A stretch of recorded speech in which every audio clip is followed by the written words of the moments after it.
Hawaii man as he makes any kind from Hawaii. Damn straight. And now, ladies and gentlemen, Junior Kikuwaba Jr. Man,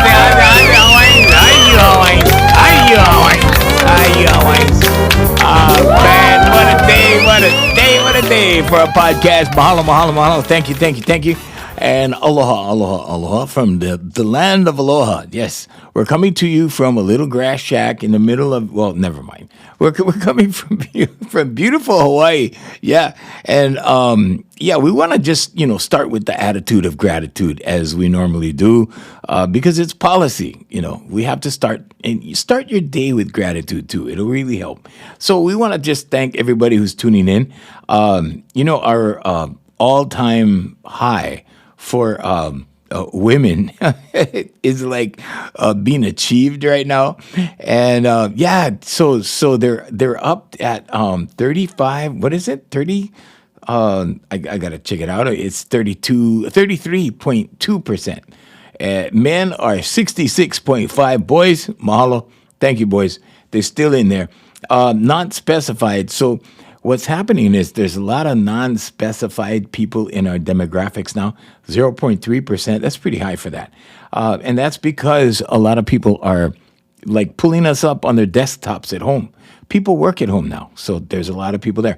Apple Podcasts used to be 85% of our listenership, and now it's only 43%. iHeartRadio is like, okay, so when we made the upgrade, to our new studio with our new equipment and everything, right? I couldn't help but think about, iHeartRadio because, I used to work there. I used to subcontract there. And there was a long time ago before it was iHeart. It was Clear Channel, and I used to work there. So it's 15.7%, and then web browsers are 14.6%. Spotify is like 13.1%. Spotify, and then it kind of breaks down, and then other is like another 10.9%. So it's going all over the world. Our last countries were Vietnam and Norway and South Africa. So we'd like to send a warm aloha to all you guys, and thank you so much for joining us on the podcast. Today's podcast, we're going to talk a little bit about spirituality.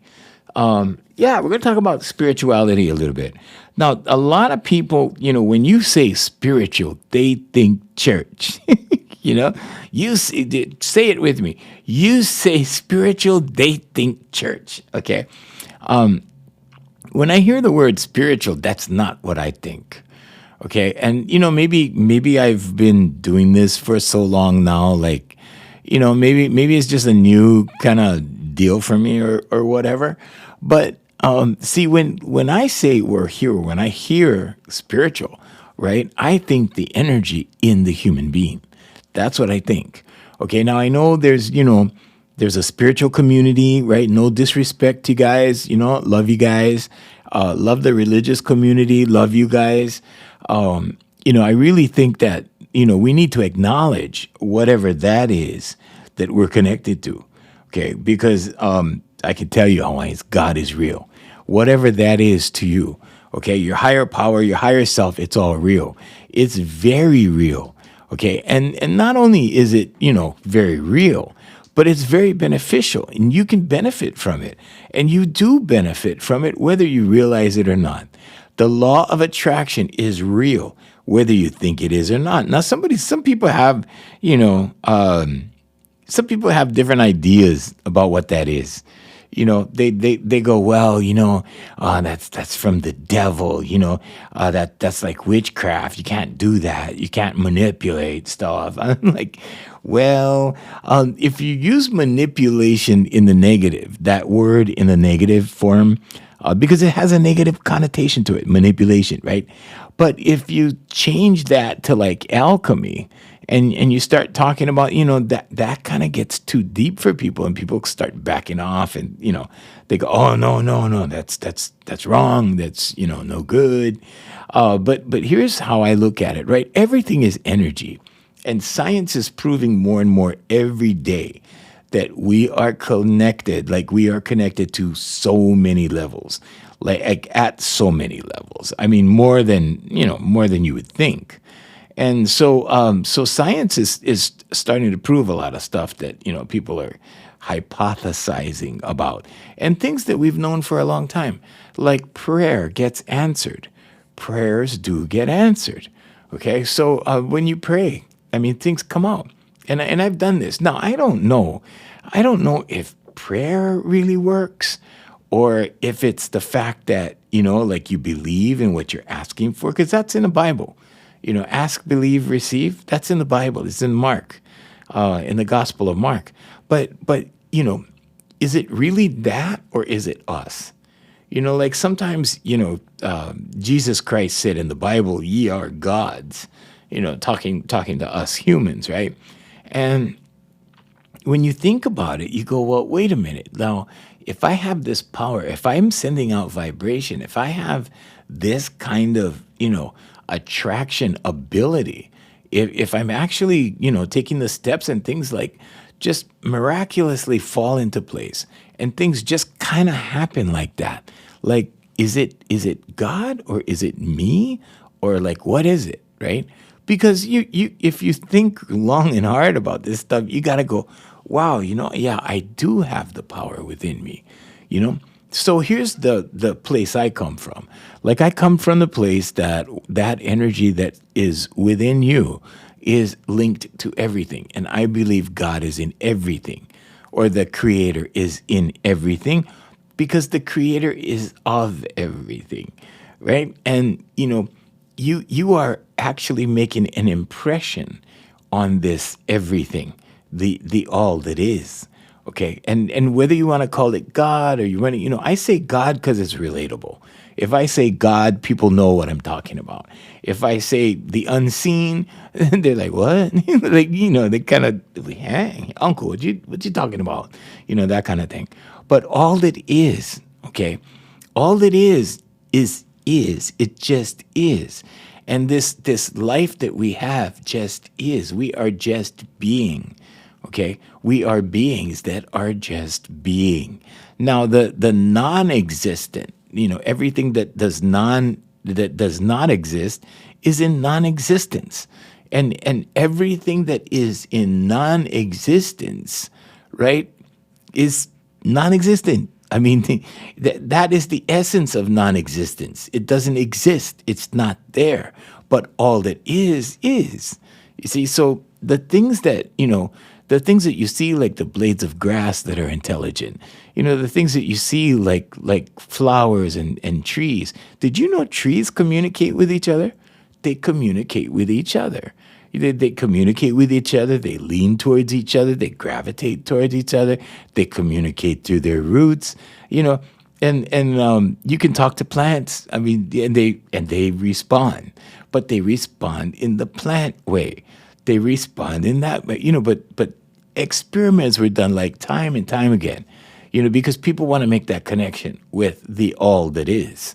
Right? And they go, wow, so if we're all connected, if everything is connected, then there must be some kind of way I can communicate with, all these different things.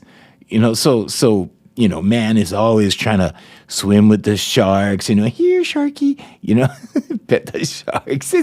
There's your comedy always right there. But, and they're trying to communicate with these animals. There's pet tigers and lions that they raise from babies, and and we've seen some catastrophes. We've seen some people get attacked, and others, maybe they're lucky. Maybe when the lions and the tigers are just playing around, much like a kitty cat plays around. Maybe we just can't handle the pressure of the jaws that clench, and maybe they're just playing, but they do damage, right? But maybe there's this communication thing going on, right? Maybe humans do communicate with animals. Way back when this lady used to come, she was a Jehovah's Witness, and she used to sell me these magazines when I was a kid. So I always, used to ask my mom, can you give me a quarter and buy these magazines?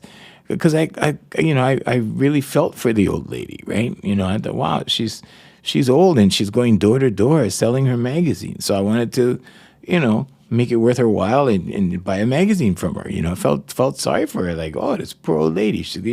But she was on a mission, and she was literally on a mission, right? And she used to tell me, oh, one day, the animals are all gonna communicate, and we're all gonna get close, and everybody's gonna love each other, and the animals and everything. And then on the cover of these magazines, there was like, it looked like the Garden of Eden, right? With the trees and the fruits and everything, right? And then you had the human being, and his arm was around the lion. And I mean, and then for me, that looked crazy when I was young. That looked crazy. I don't know, 10 years old, 11 years old, right? I was looking at these magazines going, boy, that looks crazy. But inside, you kind of wish, right? Like, wow, if I could just pet a lion, if I could just be tight with a lion, like me and lion, we're going cruising. Like, nobody's going to bother me because I got a lion with me, like he's going to protect me, whatever. But I'm just saying, it was a good fantasy to have, right? And guess what? Now you see these guys, right? These guys are raising lions. They're raising tigers. Like, these things are starting to happen. Like, back then, it didn't really happen unless maybe if you were in India or something, or someplace that those animals were native to, like Malaysia, Indonesia, that kind of thing. But you didn't really see it as much as you do now. And the reason we do is because we have social media, that kind of thing, right? So what I'm getting at, though, is that everything has this essence in it, this vibration in it that responds to each other. Okay, the blades of grass, all kinds of stuff. So I mean, what I'm trying to say is that everything focuses, or everything can focus on each other. Okay, so grass, how grass reaches up towards the sun? It's because of the photons. It's because of light. It's because of what they need, right? But then, what about the thought that, like, okay, is grass communicating? Do bushes communicate? Do vines communicate? Yeah, you know what? So here's an interesting thing. This is something I learned along the way, that certain plants, right? They were edible plants, okay? And these plants turned unedible, poisonous. They turned poisonous when their species was threatened. Okay, so plants have the ability to protect themselves from whatever predators. Okay, so that's animals and humans. So plants have that potential. They can do that. Okay, so that's why you find lectins and stuff. And we're just learning that now. With social media and all this stuff, we've just been learning this for the last 10, 15 years. Doctors are coming out going, well, lectins are bad for you. Don't eat chili pepper, and don't eat all the, don't eat this, don't eat that, whatever. But I'm just saying, these discoveries, or this knowledge is coming out, and these little kids can tell you everything. These little kids are so much smarter than us. They're so far ahead of us. And that is such a refreshing thing, because we have to evolve as a species. Okay, and if we're evolving, that means down the line, down the generations, they are getting better. Okay, I did a podcast, right, called "The Kids Are," what is that? The kids are angry, or something like that, or the kids are not happy, right? And every generation, as far as I've been alive, the generation, after the previous generation has always, the previous generation has always given them a bad time. They've always given them a bad rap. I remember my grandfather and his friends and stuff, and the way they would talk about the kids, which was me, that kind of thing, right? And they would talk about us. My grandfather would say, all your friends are dope fiends. He used to tell me that. And so I started looking around at my friends, and I go, I think, I don't know why my grandfather's not around. He doesn't see any of my friends, but he pretty much nailed it. He pretty much nailed it. My friends were very much into smoking weed and drinking and whatever. And I mean, it was a different time, right? Now the times or the patterns have not changed. The times have changed, and the drugs have gotten more dangerous. Okay, so now you got fentanyl going around, right? Now you have people, dying on the first hit, on the first whatever it is, right? I don't know, ingestation of fentanyl, and you have people dying, right?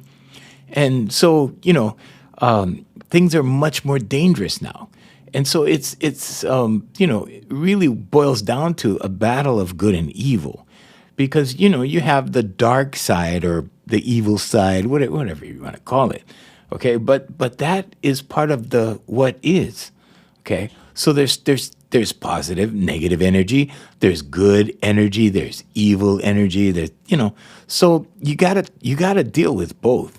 Okay, so yeah, things are more advanced in the way of the digital world and everything.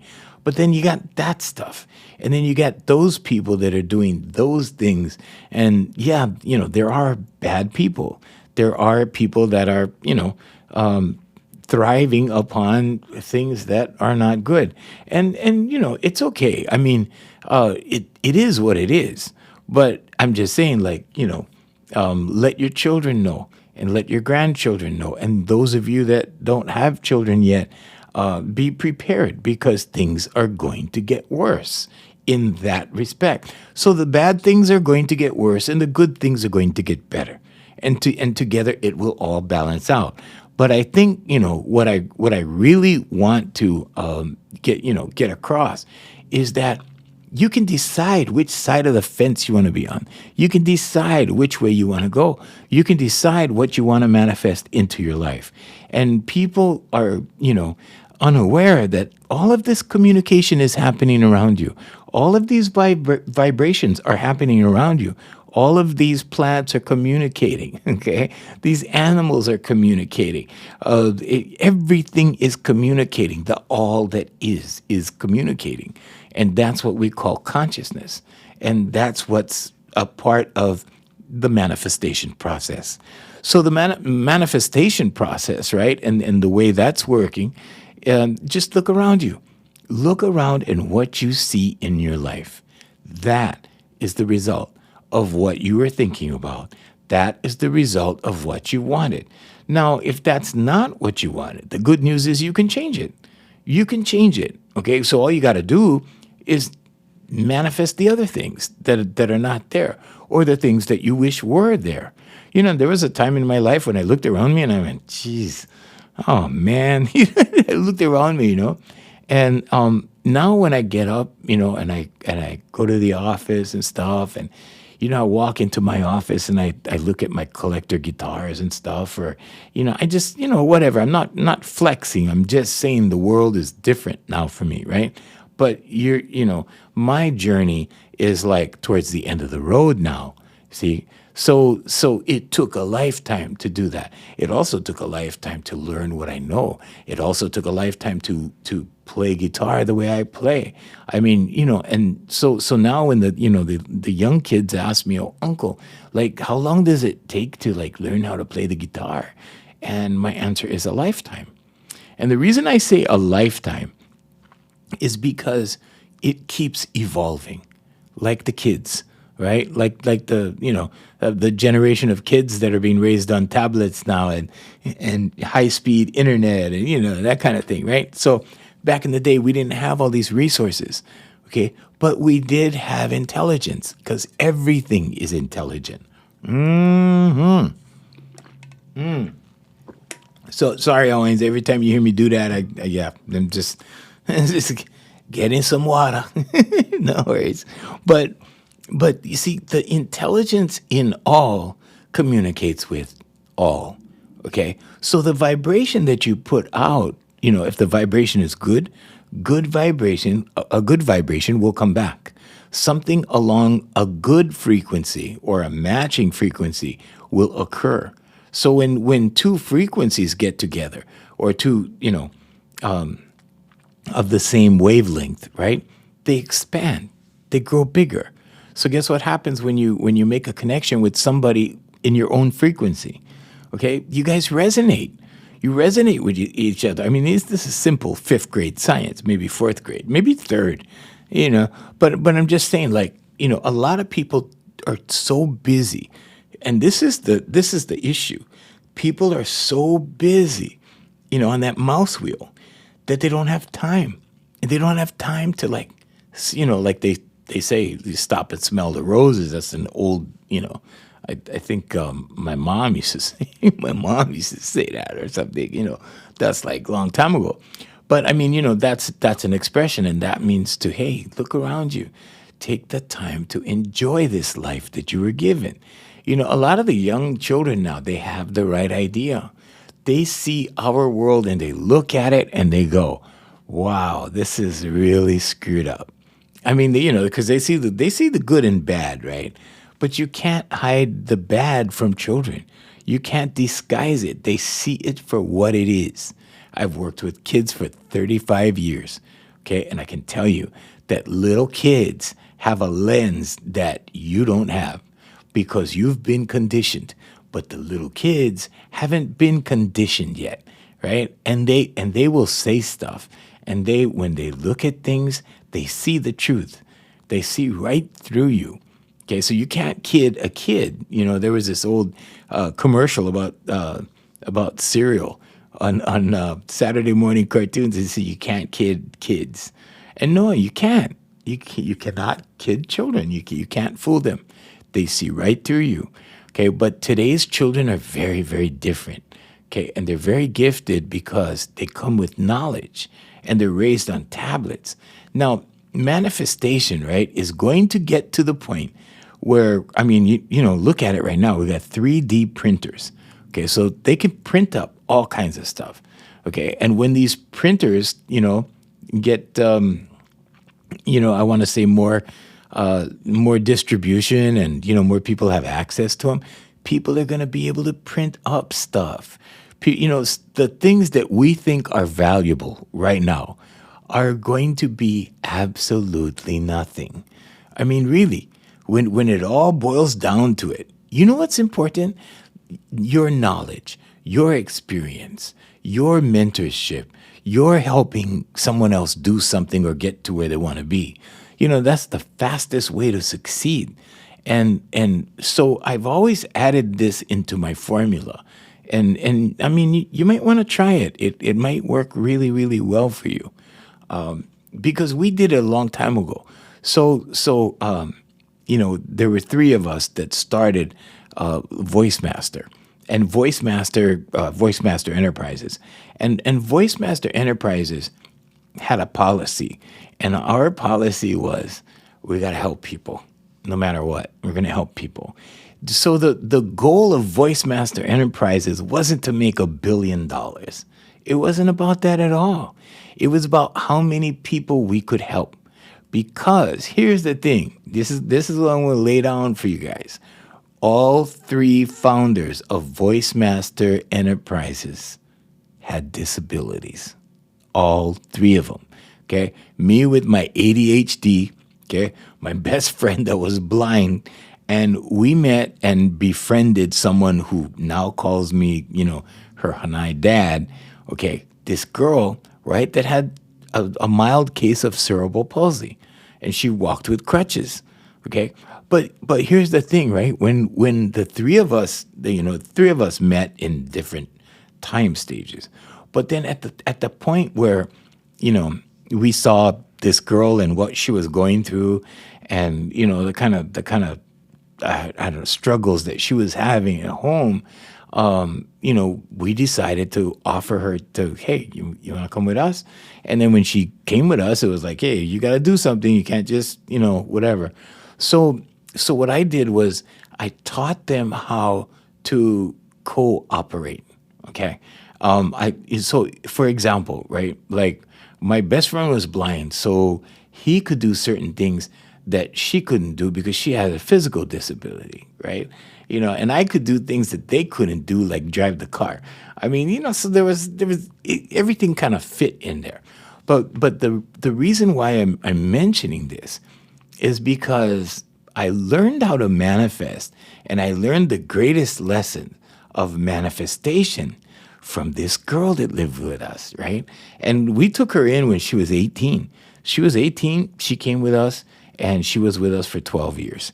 Okay, but I learned this thing from her, and because of her limited physical ability, okay, because she couldn't just get up and go to Burger King, right? She used to show me. She used to tell me, don't worry about this, don't worry about that, don't worry about that, and it's gonna happen. This is gonna happen. That's gonna happen. This is gonna be, whatever, whatever. And at first, I was in total denial. Okay, now this is pre 2008, before I even, started my deep dive into everything, right? But everything came out when I did not worry. And then afterwards, right? So if you do that, if you put a lot of worry into something, you're gonna, get to the point where when it happens, you go, oh man, that wasn't as hard as I thought. Why did I spend all my energy worrying, right? So worrying is like praying for something bad to happen, right? So anyway, she got me used to this idea, and she knew about manifestation before I did. I knew it in another way. I knew it in, like, writing affirmations and stuff and that kind of thing, having a 30-day plan, a 60-day plan, a 1-year plan, like 5-year plan, 10-year plan kind of thing. And so I knew how to do that. But she was showing me, like, stuff, and things would show up at the house. Like, I mean, just show up. Things would just show up at the house, or things would just work out in such a way that when money was needed for something, boom, it walked right in the door. Either that, or it, came in the form of a new client, or whatever it was, but it came. And I was like, wow. And I want to say that when she came to the house, that's when everything changed. So, I mean, I was in this relationship, I was engaged and everything. I was in this relationship, and then that came to an end. And my best friend that was blind was with us. So it was 3 of us. Now there was 2 of us, just me and my best friend. And for a while, not a very long time, but, for a while. And then we brought this girl with us. And that was pretty amazing, because I want to say, if there's, if you want to call it luck, you can call it luck. But when she showed up, like, everything changed. Like, money just started coming, clients started coming. We started the company, everything started moving. And I was like, wow. So my whole focus became work, because after that relationship thingy, I'm like, okay, no more serious relationships for a while. We're just going to focus on work, and that's what it's going to be. And that's what it was. And everything kind of went boom, boom, boom, boom, boom, right up the ladder, or whatever you want to call it. But it increased like that. And so our principal thing, though, was like, okay, well, whenever we meet someone that doesn't have enough money, or, whatever, or if they had struggles, like some of them would tell us, like, oh, we have to take a break for a while. And I'm like, well, what's the problem? And they would tell me, oh, wow, my daughter's, gonna do this or that or whatever, and yeah, there's not enough money to, this, that, and the other thing. And I used to tell them, just bring them. It's okay. Just keep on, because if they were making good progress with developing themselves, right? So in the singing school case, it was their singing. In the other stuff, that was us. But for the singing school, we had the singing school up until we had the singing school for a long time, but up until 2008, before I started taking my deep dive, the Here for You life coaching didn't happen until 2010. So what was going on then was we were developing people's talents. We were getting rid of anxiety. We were getting rid of worry. We were getting rid of their fears, because when you express through your voice, right? And this is what led me to the whole discovery of why these things happen, right? The science of it, anyway. And so we went down that road, those things started to happen, and those were all the little things that I saw. And I don't know if it's because we gave. I don't know what opened my eyes to it, but pretty soon I started noticing the confidence in these little kids, and I mean little kids, like 6 year olds, 7 year olds, some 5 year olds, and they would come. And these 5 year olds would communicate perfectly with me, right? And now I take 3 year olds. I've had some pretty amazing 3 year olds lately. And this one lady told me, "Oh, nobody can teach 3 year olds. Like we always had to wait till they were 5. Now my granddaughter's 3, and you can take her." And so we took her, and we made a big difference in her. Because they understand. You think that just because I want to say it like this, just because you were treated like a child when you were a child doesn't mean that these kids don't understand you. You can sit down and have a conversation with a 3 year old, and I sit down and I talk to them, and I talk to them like I would talk to an adult, because that's the way they learn. And if they're in a household that is into educating them, into teaching them things, into exposing them to learning materials and stuff like that, they have amazing conversations with you. I mean, it's remarkable what 3 year olds can do. And I got to say that tech has done a lot to that to that effect, because they're raised on tablets and they see things, and their senses are stimulated, and creates that creates a lot of ADHD people, I think. But still, they still have a lot of learning that we didn't have. A lot of things that are fun to learn in a fun way that we never had. And so when things are fun, learning just picks up speed, right? So I try to make it as fun as I can for the 3 year olds. But they're amazing. These 3 year olds are amazing. So anyway, back to our original thing about everything that is, right? Because the trees outside communicate with each other, animals outside communicate, but they don't communicate the way we do. That's the only thing. So when you have these experiments, and people talk to their plants, and the plants get better, that kind of thing. It's actually a thing. It's actually frequency. And more we're discovering all of these things, and the young ones are actually able to, explain it all out in technical terms, because it's there now. It used to be locked away in black and white encyclopedias with no pictures. I mean, that kind of thing. Now it's all on the tablets. They can pull it up. They can, they're privy to all kinds of stuff that we didn't have. But here's the thing, right? In all of my years of working with kids, right? When I started seeing after about my 6th year of teaching, I started seeing this escalation. I started seeing things moving like that. And I started to notice that these kids were like, confident, like something was making them confident.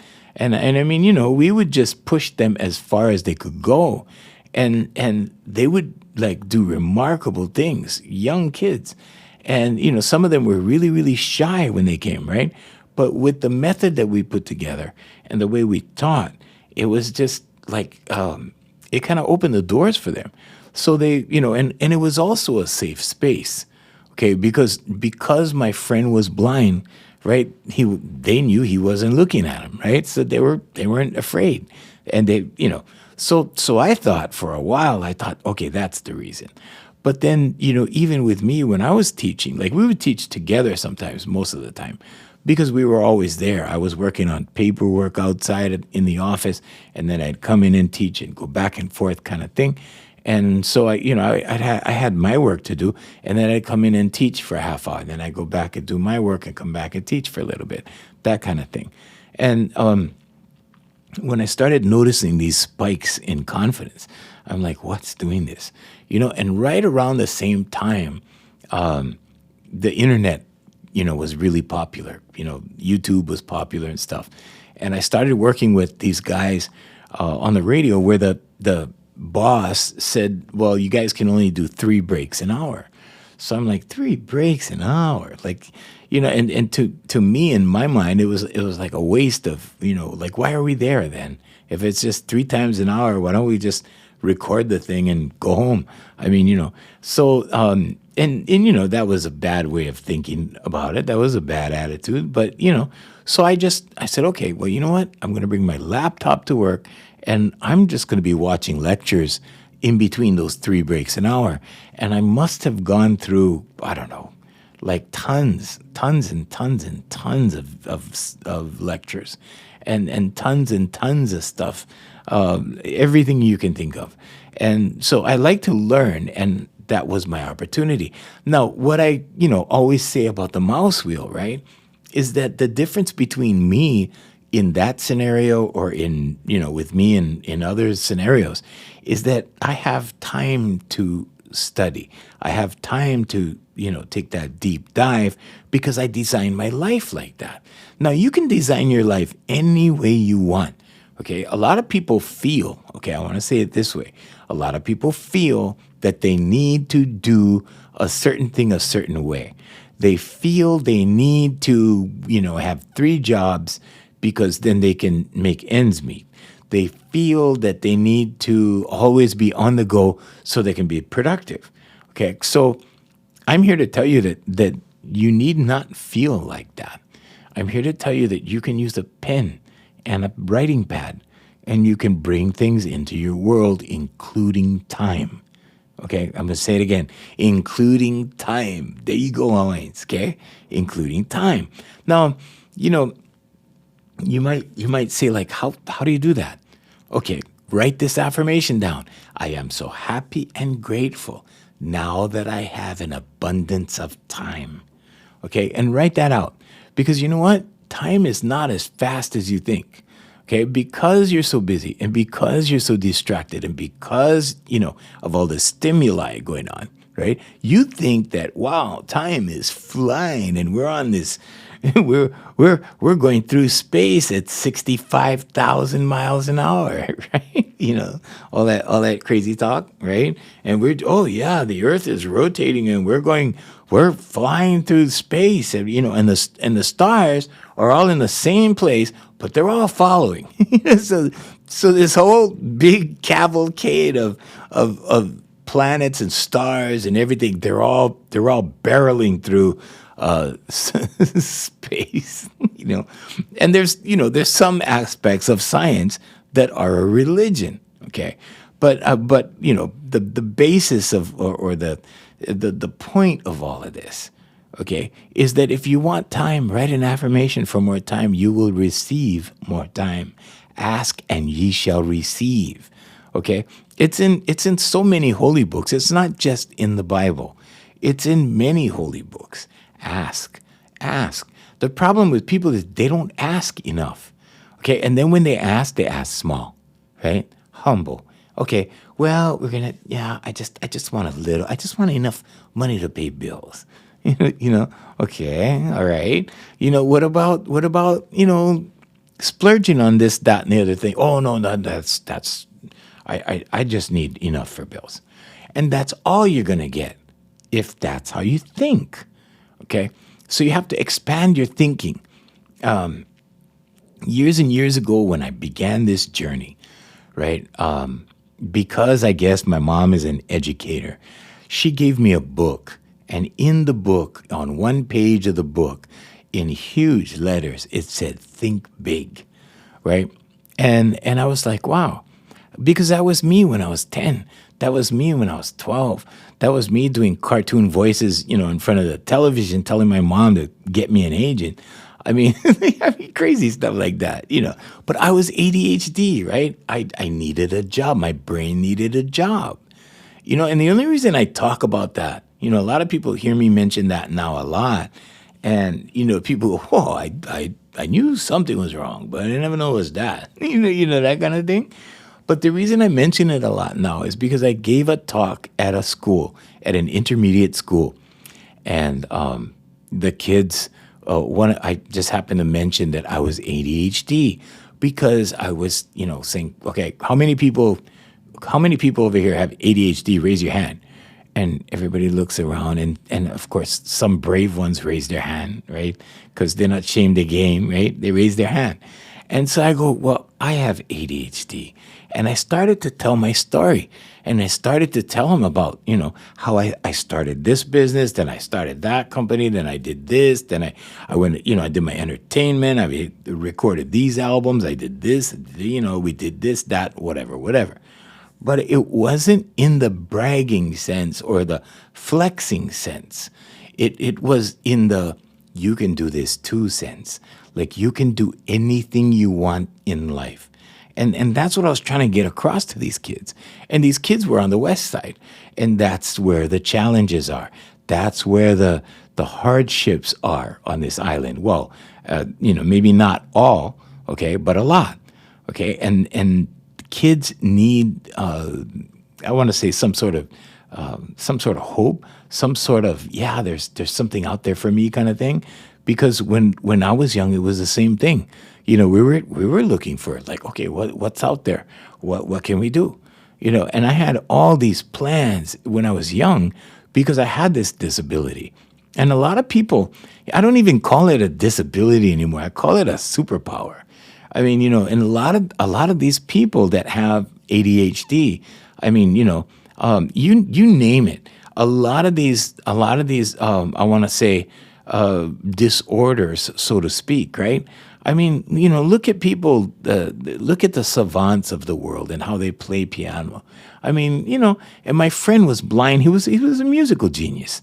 I mean, so when the two of us met, it was like, oh, bro, we can do anything, because I had the ideas, and any idea I had in music, he already had the answer to, and I used to joke around with my friends, and I used to tell my friends, like, so Uncle Wayne, is the answer to the question, if you could do anything in music, what would you do?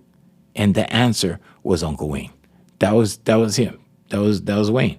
And he was like 11 years old, 12 years older than me, something like that. And so when I met him, I was 24. And we just by chance. And guess where we met, Hawaiians? We met in church. Okay. So I'm not saying anything is wrong with church or anything like that. When I talk about spirituality, and I mentioned spirituality and this stuff, okay, I'm talking about that energy that is within you, that draws things to you, that communicates with you, okay, that energy that is linked up into, the all that is, okay. So mental, spiritual, and physical learning happens continuously if you recognize it, if you can feel it, if you can observe it, if you can take it in. See? So it was amazing how things started to come together. And I didn't ever think that my fantasies would come true, right? Because, when I was a kid, right, I used to tell people, I'm going to do a Waikiki show one day.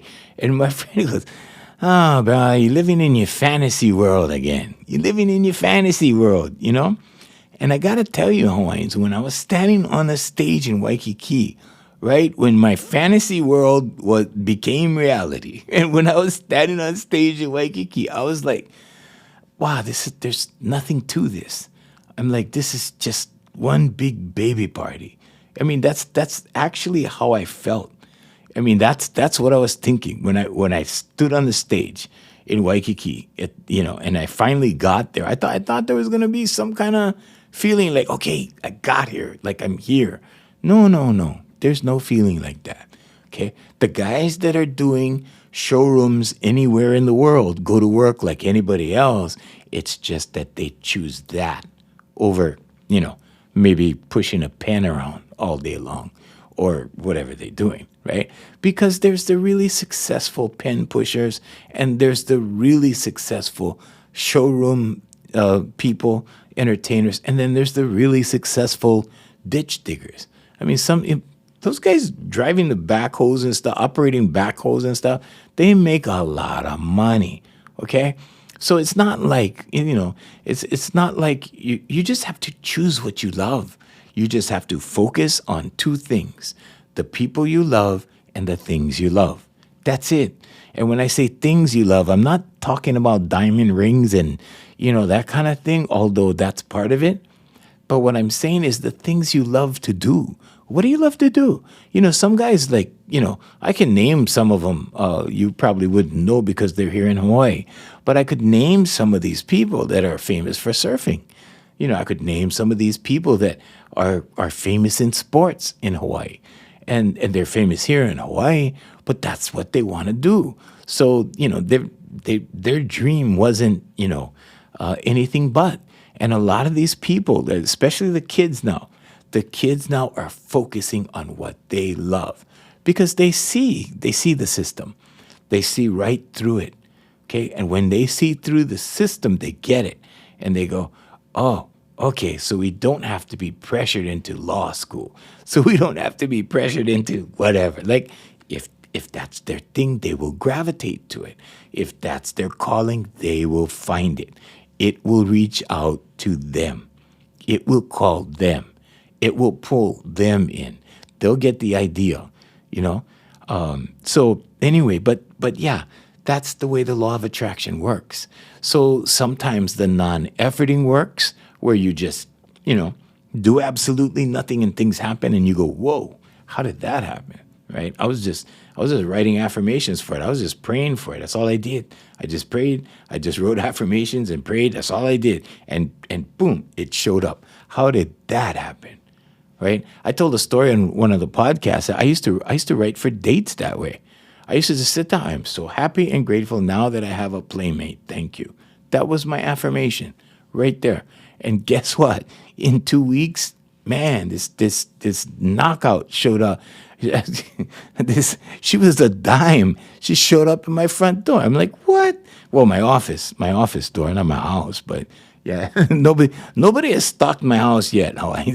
But anyway, I'm just saying, right? Like that happened. So when I used to write, like I'm so happy and grateful now that I have met another good woman, right? And I would write that. And guess what? Like when I went to an event or something like that, like I would meet somebody and like she would give me her number and like we would end up going out and whatever, drinks, whatever, dinners, you name it. So what I'm saying is whatever you put into your subconscious, okay, whatever you feed that, if you want to feed it worry, okay, you can get negative vibes back. You want to feed it fear, you will be more fearful. Whatever you train your subconscious to do, you will get more of. And there's all these thought leaders and, they're out there saying all these fancy things and okay, you can go listen to them and get these little tidbits of information. But at the root of everything, at the very foundation of everything, okay, there is only the subconscious, the conscious, and the superconscious. Okay, there and within that superconscious that makes up consciousness or all that is, there is some kind of unexplainable magic that happens. And when I say magic, I'm saying like, I pray, things show up. I write affirmations, things happen, and nobody knows. Nobody knows that those were things that I wanted or whatever. But I on the inside, I'm like, whoa, how did that happen? Like, it was very, very strange. I'll tell you another manifestation real quick because, it's not about flexing. If you can do this, you can really, really do this. So I've always wanted this special brand of guitar. And so I started writing affirmations, right? Because I had one. I bought one of this brand, but I wanted to collect them. I wanted a small one, a thin, because they make thin body ones, they make mid-sized body ones, and they make the large body ones.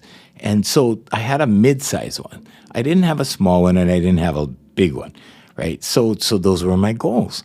And I had made them goals. So I was writing this affirmation about guitars. And just so happened, a guy that was taking, lessons from me, a guy that was taking, singing lessons from me. And boy, this guy was one of my favorite people to train because he made so much progress. I mean, as a person, he was very meek and mild-mannered when I met him. and he sure changed. I mean, this guy did a 180 with his life and his personality. I mean, everything, right? But the amazing thing was, I did not know that he owned a music store.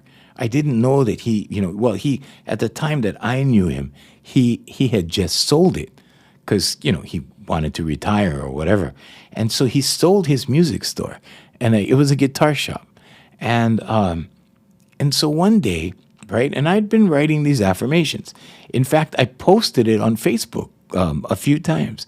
The guitar that I was trying to manifest. Okay, I'll save that for the end of the story, but here we go.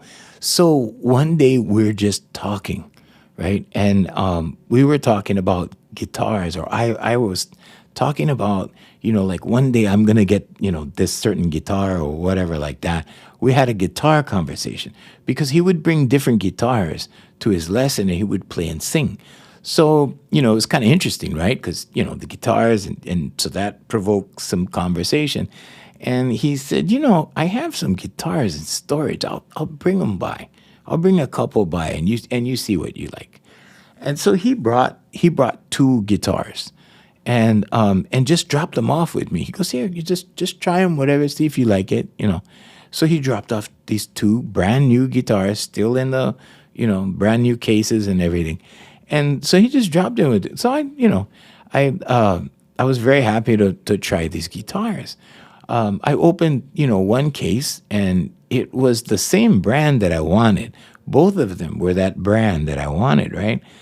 But it was like a rockers kind of guitar, and it had pointy edges and stuff. And I'm like, man, that wasn't part of my dream. That wasn't part of my thing, right? And then I go to open the second case. And when I opened the second case, right, I was like, whoa. Okay, so Hawaiians, you gotta understand. I opened the second case, and it was the guitar that I was trying to manifest. And I was like, whoa. And I have a picture of it on social media. It's on my Facebook somewhere. But anyway, so long story short, okay, because I gotta go pretty soon. I know that Pahu will start beating, but anyway, the long story short is that when I discussed it with him, I said, "How much you want for that?" And he told me how much it was, and I saw that it was like I think it was $3,500 online, something like that, and he told me like what he wanted for it. And then the conversation, we were just talking, and I said, okay, and I said, and then I kind of like paused a little bit, and I said, you know what, if how long do you plan to take voice? And he goes, oh, I really enjoy this. I mean, yeah, I'll be here for a while, no worries. And so I said, what if we did a trade? I just proposed that, right? What if we did a trade for the guitar? And he was like, yeah, we could do that. Sure, no problem. So I gave him the full retail. I gave him the full retail value, right? So I'm pretty sure it was $3,500, and I gave him a $3,500 credit. He used up the $3,500 credit, and then he started paying me again. He was with me that long, and he was a really, really, really, really good guy, but really, really good student, and the guitar was there, and I was like, whoa. I was like, how did that happen? Like, okay, so the lesson here with this manifestation for me was, okay, and this is what the heart of all of this is.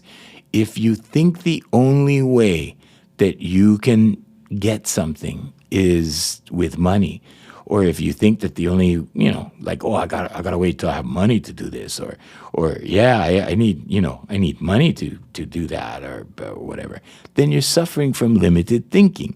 Now, I'm not proposing that you go around, proposing trade deals or anything like that. But what I'm saying is, don't limit your thinking, because that thinking will hold you back. Okay, that thinking will keep you from your manifestation. Because that thinking is limited. Limited is small, and you need to think abundant. Okay, now I just threw out that question. I just threw out like, hey, what have I got to lose? Well, maybe he wants to stay around, right? Now, if I didn't do it, I could have just give him the money. that wasn't a problem because it was less than 3,500 that he was going to give me. But then but we ended up trading, and so yeah. Not only did I manifest the guitar, the color, the style, all of that, right? But oh yeah, I worked it off. Oh, sorry, Hawaiians, I gotta go. But yeah, see, so I got to work for it. There you go. All right, Hawaiians. Oh man, hey, want to thank Brother Randy and Sister Jerry over there at Island Club and Spa. And also want to thank Voice Master Family of Service Companies and Darren Chinen's Music at afmhawaiimusic.com. Check him out. Hire him for your party. He's available for hire and all that good stuff. Till next time, I'm Junior saying mahalo and aloha. All right.